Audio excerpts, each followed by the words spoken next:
Assalamualaikum. My name is Rida Talpur. I am PCS 2018 qualifier. This is our third lecture regarding gender studies. तो आज हम gender studies में पढ़ने वाले हैं फेमिनिज्म के टाइप्स। जैसे कि हमने लास्ट टाइम पढ़ा था कि फेमिनिज्म की वेव्स क्या थी। अच्छा, मैं एक और बात जो है बताती चलूँ कि लास्ट टाइम हमने 3 वेव्स पढ़ी थी। द थर्ड वेव पर हमने लेक्चर को तमाम किया था, लेकिन there is another fourth wave. जो फोर्थ वेव थी वो 2000 से लेकर 2012 तक जो है चली है और अभी तक वही चलती आ रही है।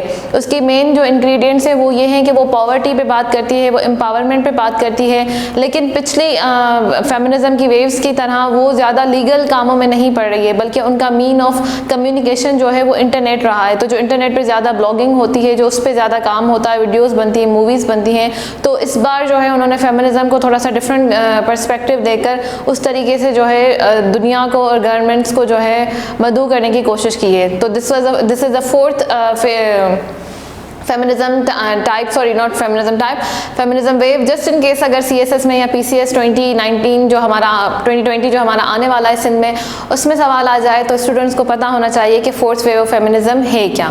तो आज हम मूव करेंगे फेमिनिज्म की टाइप्स पर। वैसे तो फेमिनिज्म के अगर टाइप्स पे जाएँ तो there are 12 to 15 to 20 I believe different types आ गए हैं, लेकिन देयर आर फ्यू मेजर जिसको हम ज़्यादातर पढ़ते हैं, जो ज़्यादातर एग्जाम्स में आते हैं। The first one is liberalism, the second is radical feminism, the third is Marxist feminism, और पाकिस्तान में अक्सर इस्लामिक फेमिनिज्म के हिसाब से सवाल आते हैं। तो सबसे पहले पढ़ेंगे कि लिबरलिज्म फेमिनिज्म है क्या, या लिबरल फेमिनिज्म है क्या। तो लिबरल फेमिनिज्म जो है उसकी बेसिक अजम्पशंस जो हैं बिल्कुल लिबरलिज्म से, क्योंकि वो इवॉल्व हुई है, तो उसकी यही है कि इंसान देखिए अगर हम IR में पढ़ते हैं तो वो क्या कहते हैं कि जो इंसान है वो काइंड है, वो ज़्यादा वॉर नहीं चाहते हैं, और दुनिया जो है जब एक दूसरे पर डिपेंडेंट हो जाएगी तो उससे क्या होगा कि जंग ख़त्म हो जाएगी। IR के पर्सपेक्टिव में ये हम देखते हैं। अब ये देखना है कि जर्नल जब जेंडर स्टडीज़ के बारे में आ जाती है तो फिर वो क्या कहता है। अब जेंडर स्टडीज़ में इशू ये है कि जो हिस्ट्री में अगर हम देखते हैं तो हिस्ट्री में जो है औरत को क्या दिखाया जा रहा था, जैसे कि हमने पहले भी पढ़ा था कि ये वेव्स क्यों उठी थी। वो इसलिए उठी थी तो एक तो औरत जो थी वो ऑल टुगेदर जो है हिस्ट्री से गायब थी, राइट। और उसके बाद क्या हमने जर्नल जो है फिलॉसफी में देखा हुआ है कि औरत को क्या समझा जाता था कि वो बेवकूफ़ है, वो ज़्यादा समझ नहीं सकती है, उसको सिर्फ घर के काम करने चाहिए। तो जो लिबरल फेमिनिज्म है वो कहाँ से ड्राइव हुई है, वो हुई है फर्स्ट वेव ऑफ फेमिनिज्म में। जैसे कि हमने पढ़ा था कि 2 ग्रुप्स बन गए थे, तो उसमें एक था radical and the second one was liberal feminism. तो लिबरल फेमिनिस्ट जो थी वो क्या थी, उन्होंने ज़्यादा लॉ की तरफ जो है देखा, उसने कॉन्स्टिट्यूशन के थ्रू जो है चाहा कि रूल्स पास कराए जाएँ। वेयर जो रेडिकल हैं वो क्या है, वो हमेशा रेडिकल रही हैं, वो क्या प्रोटेस्ट में ज़्यादा जाती हैं, वो ज़्यादा हार्श जो है किस्म की चीज़ें मांगती हैं। देखते हैं कि लिबरल फेमिनिस्ट जो हैं वो क्या कहती हैं। जैसे कि मैंने पहले ही कहा कि सोसाइटी में जो है अगर हम बैकवर्ड आ जाएं, 18th में आ जाएं, 19th सेंचुरी में आ जाए, तो वुमन को क्या समझा जाता है कि वो बेवकूफ़ हैं, वो ज़्यादा हार्ड टास्क नहीं कर सकती हैं। इसीलिए देखेंगे जब न्यू वर्ल्ड जो अमेरिका है, अमेरिका की रेवोल्यूशन आती है, उसमें यूनिवर्सिटीज़ बनती हैं, कॉलेजेस बनते हैं, तो उस टाइम पर भी क्या होता है कि जो ख़वातीन हैं उनके लिए जो है एडमिशन नहीं थी। तो उस वजह से जो है एक पर्सपेक्टिव उन्होंने बनाया हुआ था।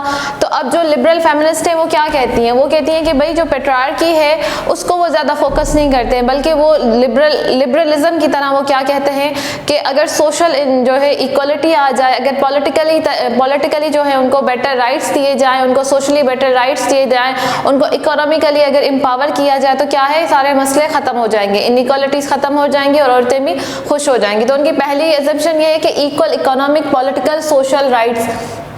उसके बाद वो क्या कहती हैं कि भाई वुमेन क्या है, वो स्ट्रॉन्ग ही हैं, ना कि जिस तरीके से जो मेल उनको बताते हैं कि वो बेवकूफ़ हैं या वो कमज़ोर हैं या वो इमोशनल हैं। तो वो कहते हैं कि वुमेन क्या है, वो उसी तरीके से उतनी ही स्ट्रॉन्ग है, बल्कि उनसे भी ज़्यादा स्ट्रॉन्गर हैं। फिर उनकी थर्ड बात आ जाती है कि man and women should be जज ऑन द मेरिट्स। वो कह रहे हैं कि भाई औरत को औरत होने के बेसिस पे जो है उसको जज ना किया जाए। जहाँ पर भी अगर वो जॉब के लिए जा रही है या ज़िंदगी के किसी भी काम में वो कोई फैसला लेना चाह रही है, तो वो जो सोसाइटी में एक बना हुआ था पर्सपेक्टिव कि भाई ख़वातीन काम नहीं कर सकती हैं या वो डिसीजन मेकिंग, देखें ना, इसीलिए जो फर्स्ट वेव ऑफ फेमिनिज्म है वो क्यों आती है, वो इसलिए आती है क्योंकि वो कह रहे हैं कि जो वोटिंग सिस्टम होता है आखिर वो इतना इम्पॉर्टेंट क्यों है।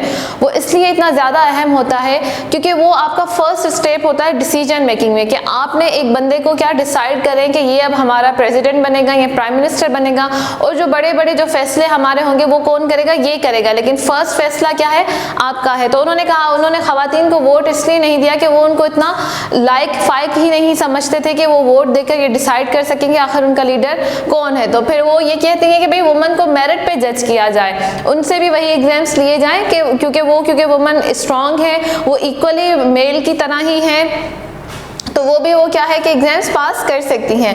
फिर है कि ऐसे लॉज को रिमूव किया जाए, क्योंकि मैंने कहा था कि जो लिबरल फेमिनिस्ट थी वो क्या था, ज़्यादातर वो लॉज के इर्द गिर्द ही घूमती हैं।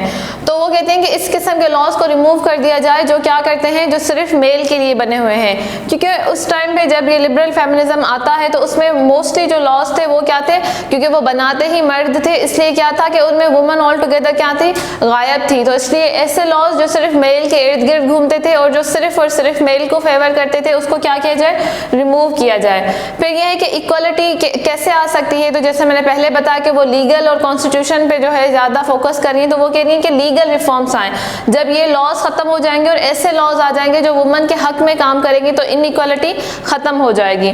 फिर क्या, focus on socialisation and changing attitude. वो कहती है कि दुनिया का एटीट्यूड जो है वो कैसे खत्म होगा, मतलब चेंज कैसे होगा कि सोशलाइजेशन की जाए, मेल फीमेल में सोशलाइजेशन की जाए, मेल टू मेल की जाए और फीमेल टू फीमेल की जाए। और उसके बाद क्या होगा कि उनके एटीट्यूड क्या होंगे, आराम से चेंज होना स्टार्ट हो जाएंगे और क्या होगा कि जो इनइक्वालिटी है और जो पेट्रियार्की है वो खत्म हो जाएगी।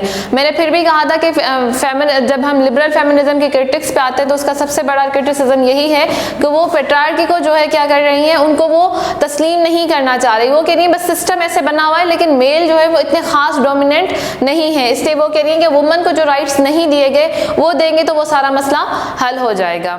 उसके बाद जो सेकेंड टाइप आता है वो है रेडिकल फेमिनिज्म।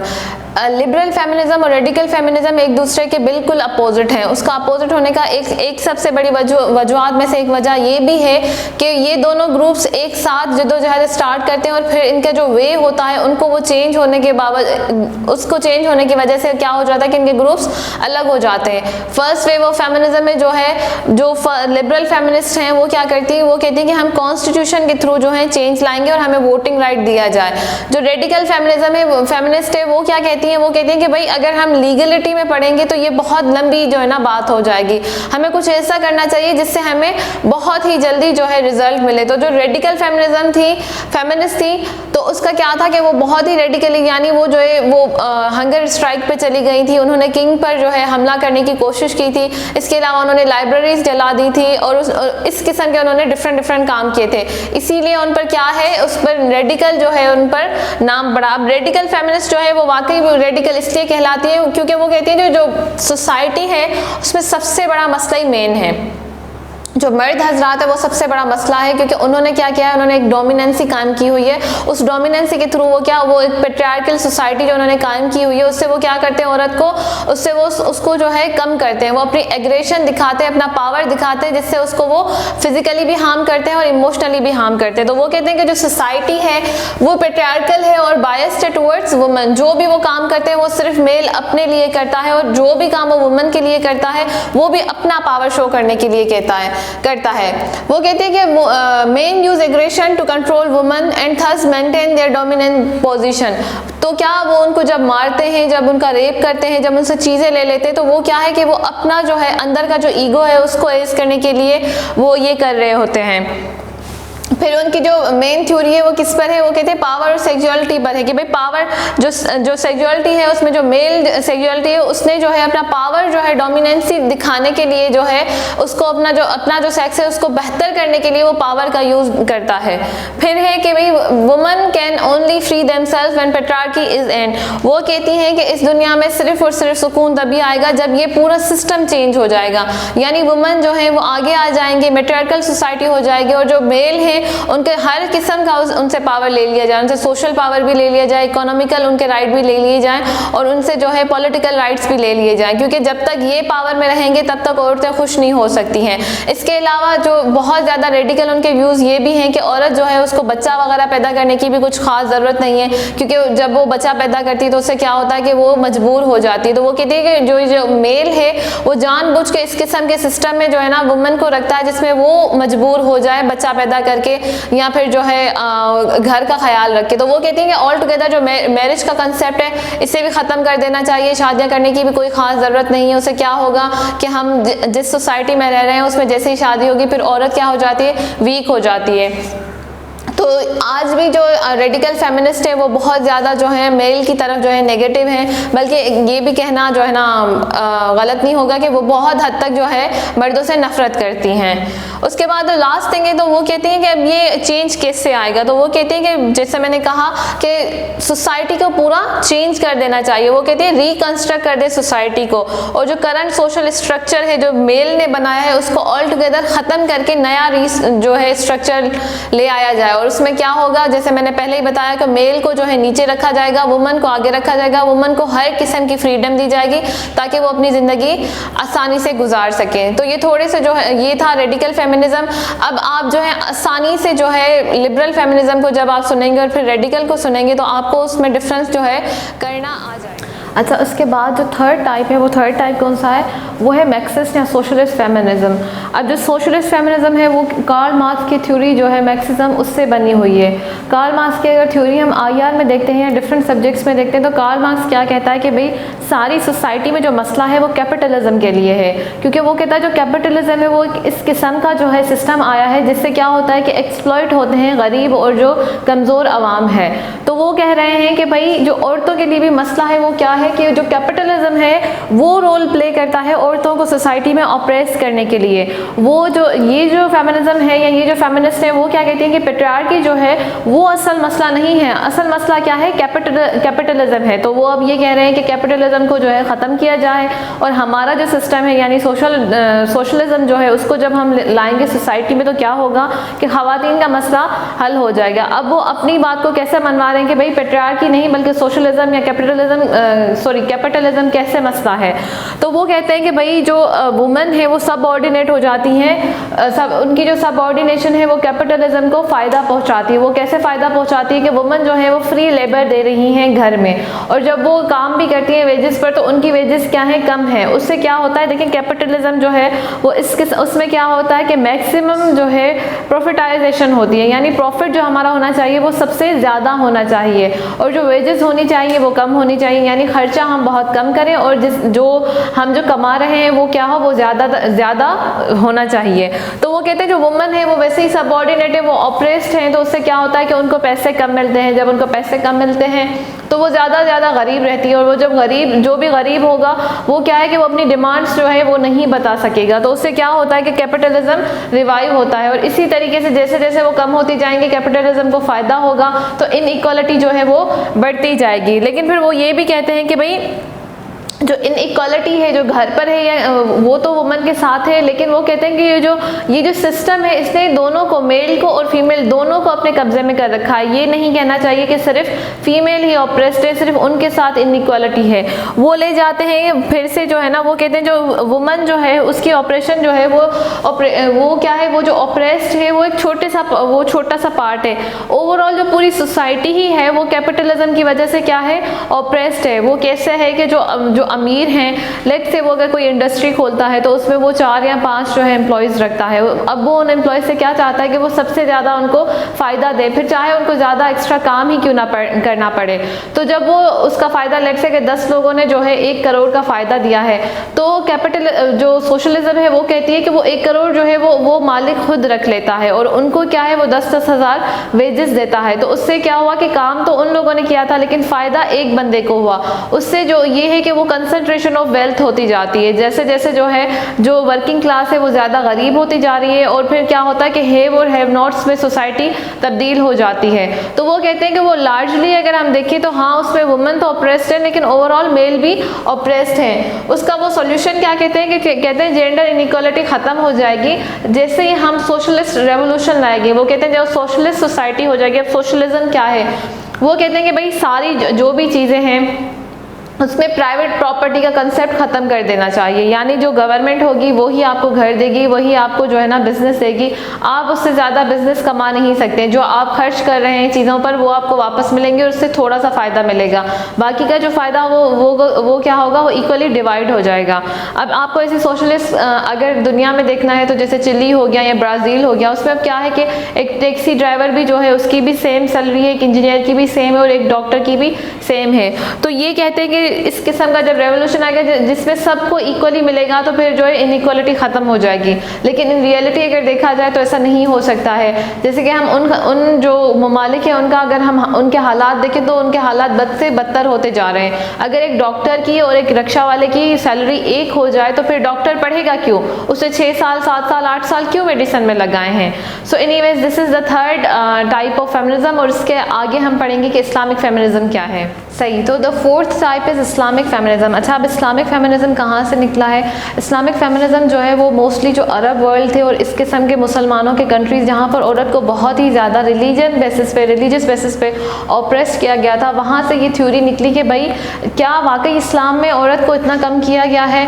तो फिर उसके बाद जो है ना उन्होंने रिसर्च स्टार्ट की जो इस्लामिक फेमिनिस्ट हैं, और उन्होंने कहा कि जो ये पोस्ट कॉलोनियल जो एक माइंडसेट बन गया था जिसमें वुमन को सेव करना है, और उनको सेव कैसे करना है कि उनको घर में बिठा के रखना है, उन पर इतनी पाबंदी डालनी है कि वो मर्द के बगैर किसी रेस्टोरेंट में नहीं जा सकती, वो शॉपिंग मॉल में नहीं जा सकती, या फिर वो कोई जॉब नहीं कर सकती। तो अब इसको चेंज करना होगा। जो ये रिलीजियसली हमें कहते हैं कि क्या ये वाकई सच है कि इस्लाम में ऐसा है, तो वो कहती हैं कि उनका क्या है कि वो कहते हैं कि रिलीजन जो है इस्लाम जो है वो एडवोकेट करता है कि इक्वालिटी किसके लिए है, सबके लिए है। इस्लाम जो है जेंडर के बेसिस पे किसी को भी इक्वालिटी नहीं देता है। फिर वो कहती हैं कि वुमन राइट्स, सोशल राइट्स और जो उनकी सोशल जो उनके साथ इनजस्टिस हो रहा है वो थ्रू इस्लामिक जुरिस। इसके अलावा वो एडवोकेट करते हैं कि भाई जो सोशल राइट्स है वुमन के, जो पॉलिटिकल राइट्स है उनके, और जो सोशल इनजस्टिस उनके साथ होता है उनको जो है इस्लामिक बेसिस पे सॉल्व करने की कोशिश की जाए। वो एम्फसाइज करते हैं कि इस्लामिक टीचिंग्स क्या कहता है। देखिए, हम जो इस्लाम था, जो रसूल खुदा सल्लल्लाहु अलैहि वसल्लम थे, वो उस ज़माने में भी जो हैं आए थे जब जो है ख़वातीन को, जो औरतें होती थी, जो बेटियाँ होती थी, उनको क्या किया जाता था कि उन्हें ज़िंदा दफन कर दिया जाता था। उनकी जो ख़वातीन होती थी उनकी कोई लीगल या जो उनकी कोई पॉलिटिकल या सोशल कोई भी वैल्यू नहीं होती थी। जो भी उनकी प्रॉपर्टी होती थी वो किसके पास होती थी, उनके हस्बैंड के पास होती थी। और जब हस्बैंड अगर लेट से अगर उसकी दूसरी शादी है और अगर उसकी डेथ हो जाती है तो फिर क्या होता था कि उसका जो सोतेला, जो अरब की जहालत के ज़माने की बात कर रही हूँ कि उस ज़माने में वो अपनी सोतेली माँ के साथ शादी कर सकता था या उसे बिठा सकता था, यानी उसके बिना शादी के भी उसके साथ जो है रह सकता था। इसके अलावा क्या होता था कि औरत के पास तलाक की कोई गुंजाइश नहीं होती थी। तलाक का कंसेप्ट सिर्फ मर्द के पास होता था। वो भी कैसे होता था कि वो तलाक देकर फिर वो दूसरे दिन आ जाए वापस तो वो कहता था कि अब तुम मेरी फिर से बीवी हो। तो इस किस्म की जो है जो उस सोसाइटी में जो है औरत ऑप्रेस हुआ करती थी। फिर जब इस्लाम आता है, जब हमारे प्यारे नबी आते हैं, तो फिर वो कुरान के ज़रिए यानी खुदा के हुक्म के ज़रिए जो है वो एक चेंज लाते हैं जिसमें क्या होता है कि औरत को पहले तो वैल्यू दी जाती है। अच्छा, उससे पहले ये होता था कि जो कनीज़ें होती थी तो या जो बड़ी जो मशहूर ख़वातीन होती थी, तो जो अरब का जो काबे की तरफ जो हर साल एक शायरी मुशायरी का जो है एक कंपटीशन होता था, तो बड़ी अच्छे घर की ख़वातीन का नाम लेकर उन पे बहुत बुरी किस्म की जो है पोइट्री की जाती थी। जो जब रसूल खुदा सल्लल्लाहु अलैहि वसल्लम आते हैं तो वो क्या है, पर्दे का कंसेप्ट साथ लाते हैं। पर्दे का कंसेप्ट इसलिए लाते हैं ताकि कोई गैर मर्द जो है किसी खातून को ना देखे, ना उसके बारे में कोई बुरा ख्याल लाए, ना ही उसके बारे में कोई बुरी बात लाए। उसके अलावा क्या है कि उनके लिए लीगल राइट्स लाते हैं। लीगल राइट्स में क्या है कि भाई ख़वातीन के मर्दों पर क्या हुकूक है और मर्दों के ख़वातीन पे क्या हुकूक है। एक बेटी का बाप पर, एक जो है एक वाइफ का एक हस्बैंड पर, सिस्टर का जो है ब्रदर पर, और एक माँ का अपने बच्चों पर क्या हक होता है। तो वो हर किस्म से जो है क्या है औरत को मजबूत करते हैं। और उससे ज़्यादा सबसे बड़ी बात यह है कि हम जो ख़वातीन थी इस्लाम में, उनको क्या है कि उन्हें इकोनॉमिकल राइट दिया गया, उन्हें हक महर दिया गया, जिसमें क्या है कि अगर वो हक महर खुद पे खर्च कर लेती है, चाहे वो उसे फेंक दे, उसे जला दे, उसे बिजनेस स्टार्ट कर दे, तो वो जो है उसका हस्बैंड उससे पूछ नहीं सकता। इस्लाम में ये भी कंसेप्ट लाया गया कि अगर कोई ख़वातीन है या कोई लड़की है जो घर का काम जो है अगर वो नहीं करना चाहती है, तो एज इन अगर हम देखें तो उन पे जो है वो फ़र्ज़ नहीं किया गया है। उसके अलावा क्या है कि अगर वो कमा रही है तो ये भी उस पर फ़र्ज़ नहीं है कि वो घर में डाले। अगर वो घर में वो खर्च कर रही है अपने हस्बैंड के घर में तो वो उसको क्या है एक्स्ट्रा सवाब मिलेगा, लेकिन हस्बैंड उसे ये नहीं कह सकता कि आप अपनी सैलरी जो है हमारे बच्चों पर खर्च करें। इसके अलावा क्या था कि उनको बिज़नेस करने की जो है इजाज़त दी गई और उनको प्रॉपर्टी में जो है राइट दिया गया। प्रॉपर्टी में अब उनको राइट जो है हस्बैंड की तरफ से भी दिया गया और क्या है कि अपने अब्बू की तरफ से भी दिया गया, और वो दोनों जो भी उसको उसमें से प्रॉपर्टी में जो राइट मिलता है वो उसका पूरा हक है कि वो खर्च करे या वो किसी को दे दे या कुछ भी करे, उस पर उसको क्वेश्चन नहीं किया जाता। तो अगर आप इस्लाम को और वुमन को देखें तो इस्लाम ने जो है एक वुमन को एक क्वीन की तरह रखा हुआ है, एक प्रिंसेस की तरह रखा हुआ है। तो वो फिर वापस आ जाते हैं तो वो कहते हैं कि कुरान और जो हदीस है वो जिस तरीके से एम्फसाइज कर रही है वुमन को रखने के लिए, तो आप उसको उस तरीके से ट्रीट करना स्टार्ट कर दें। फिर वो जो है ना जो है अर्ज करती हैं, जो मेल हजरात हैं उनको कहती हैं कि आप अपनी रिलीजियस ऑब्लिगेशंस जो है उनको पूरी करें, जो हक खवातीन का आप पर है और जो हक खवातीन का सोसाइटी में है वो उसे कम्प्लीटली दें। उसके बाद जो है उन्होंने डिफरेंट कैंपेन्स चलाई। उसमें से एक कैंपेन ये थी कि भाई खवातीन को घर से बाहर निकलने की सही से इजाज़त दी जाए, जिसके बाद आप देखेंगे कि सऊदी अरब में for the very first time उन्हें ड्राइव करने की इजाज़त दी। फिर उसके बाद कुछ कंट्रोवर्शियल जो है उनकी कैंपेन्स थी कि जो है वुमन को फोर्स ना किया जाए कि वो है हिजाब करे, ये उसका अपना हक है को वो हिजाब करना चाह रही है या नहीं चाह रही है। उसके बाद उनकी थर्ड डे कैंपेन थी कि वुमन फ्रेंडली वर्शिप प्लेसेस जो है ना बनाए जाए।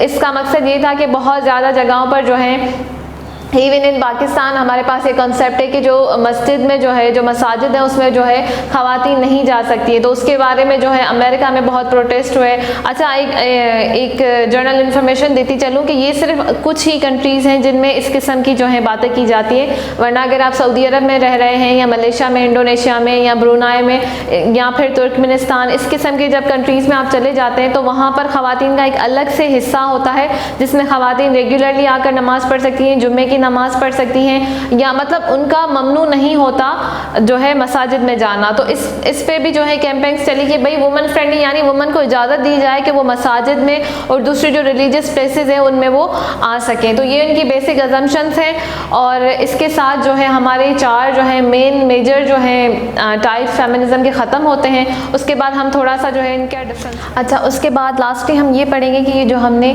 4 किस्म की फेमिनिज्म थ्योरीज पढ़ी, तो उसमें जो 3 मेजर फेमिनिस्ट थ्योरीज हैं उनमें डिफरेंस क्या है। तो हम पहले आ जाते हैं कि सोसाइटी के बारे में। रेडिकल फेमिनिज्म क्या कहती है? रेडिकल कहती है कि सोसाइटी जो है कंट्रोल कौन कर रहा है? मेन कर रहा है। मार्क्सिज्म क्या कहती है कि कैपिटलिज्म उसको कंट्रोल कर रहा है। और लिबरल फेमिनिज्म क्या कहती है? वो कहती है कि हाँ मेन तो कंट्रोल कर रहे हैं लेकिन टू सम एक्सटेंट वुमन जो है उनके पास पावर है। उसके बाद आ जाता है सेकंड कि सोसाइटी डिफाइन कैसे करती है तीनों।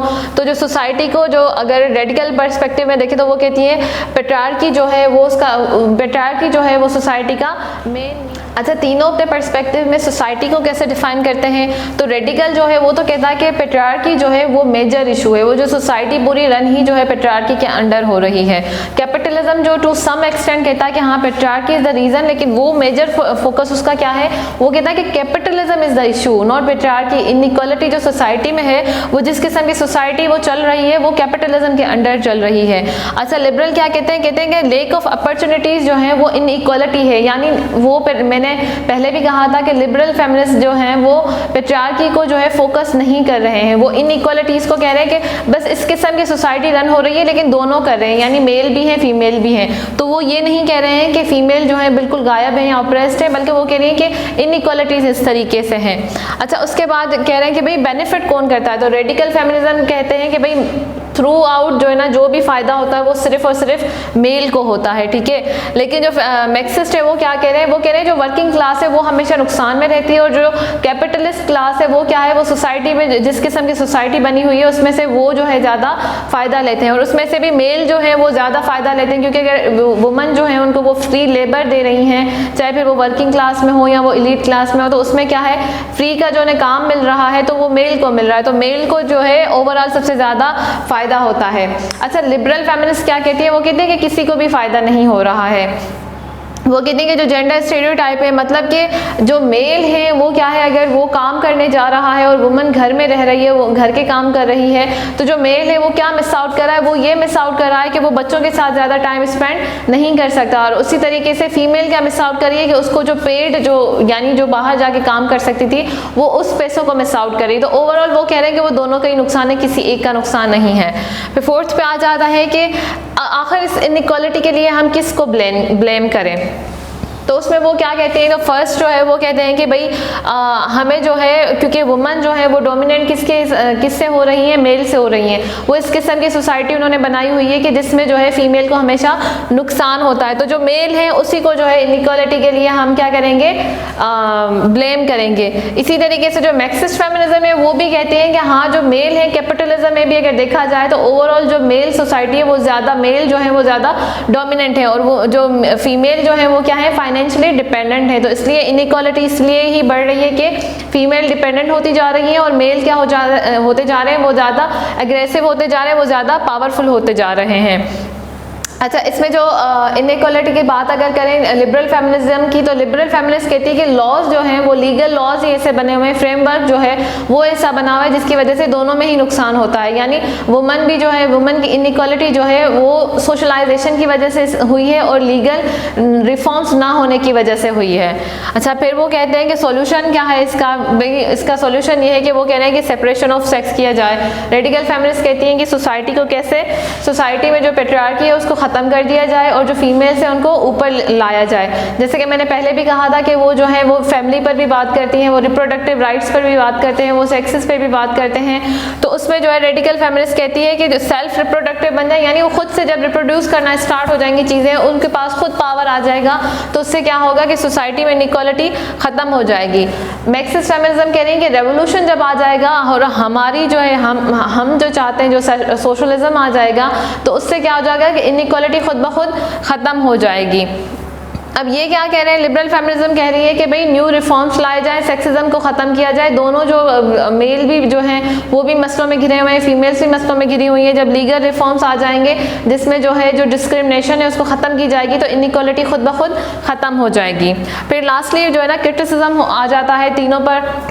तो पहला क्रिटिसिज्म जो रेडिकलिज्म पर है वो ये है कि वो सिर्फ पेट्रियार्की को कह रहे हैं कि भाई मर्दों की वजह से ये है, ऐसा है, वैसा है, लेकिन जो है ना वुमन को उन्होंने सिर्फ एक्सप्लॉइट क्यों किया है और कैसे किया है उसको ज़्यादा वो डीपली नहीं बताते हैं। और उससे ज़्यादा वो है कि वो एग्जैजरेट करते हैं चीज़ों को, यानी जितनी बुरी हालात नहीं हैं वो सिर्फ पेट्रियार्की के पीछे पड़कर उसको बहुत ही ज़्यादा एग्जैजरेट करते हैं। यानी वो ये जो है ना बताना भूल जाते हैं कि टू सम एक्सटेंट वुमन के पास भी पावर है।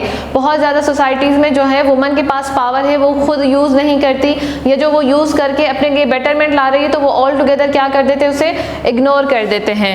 फिर है कि मैक्सिस्ट क्या कहते हैं, मैक्सिस्ट जो है वो वर्किंग और लेक ऑफ फाइनेंसेस की ज़्यादा बात करते हैं। वो कहते हैं कि भाई कैपिटलिज्म जो है वो सारी की सारी चीज़ें सिर्फ कैपिटलिज्म के इर्द गिर्द घुमा रहे हैं। फिर वो कह रहे हैं कि मेल और फीमेल दोनों के साथ ही ऐसा है, सिर्फ फीमेल के साथ ऐसा नहीं है। और फिर वो आगे चल के ये भी कह रहे हैं कि भाई वुमन की एम्प्लॉयमेंट से ज़्यादा मेल की एम्प्लॉयमेंट ज़रूरी है, और वो जो है वो आउट ऑफ वर्क हो गए हैं, और वुमन जो है उनके हालात इतने बुरे नहीं हैं जितने मेल के हालात बुरे हैं। उसके बाद जो है जो लास्टली जो लिबरल फेमिनिज्म है वो क्या कहती है, वो जो है वो पेट्रियार्की को डायरेक्टली जो है वो एड्रेस ही नहीं कर रही है। वो कह रही है कि ये मर्दों की वजह से तो मसला ही नहीं है। हालांकि सोसाइटी में अगर पास्ट में हम देखें तो मर्दों की ही वजह से औरतों को ऑप्रेस किया गया है। अगर हम वायलेंस को देखें, यहाँ पे जेंडर डिस्क्रिमिनेशन देखें, तो वो किसकी वजह से हो रही है। अगर वोटिंग राइट्स नहीं मिले औरतों को, तो वो वोटिंग राइट्स ना देने वाले भी मेल सोसाइटी थी। तो वो ऑल टुगेदर जो लिबरल फेमिनिज्म है वो उसको इग्नोर करती है। और ये आज का हमारा लेक्चर था। आई होप कि आपको सही से समझ आ गया होगा। Do subscribe the channel and I will see you in next lecture. अल्लाह हाफिज़।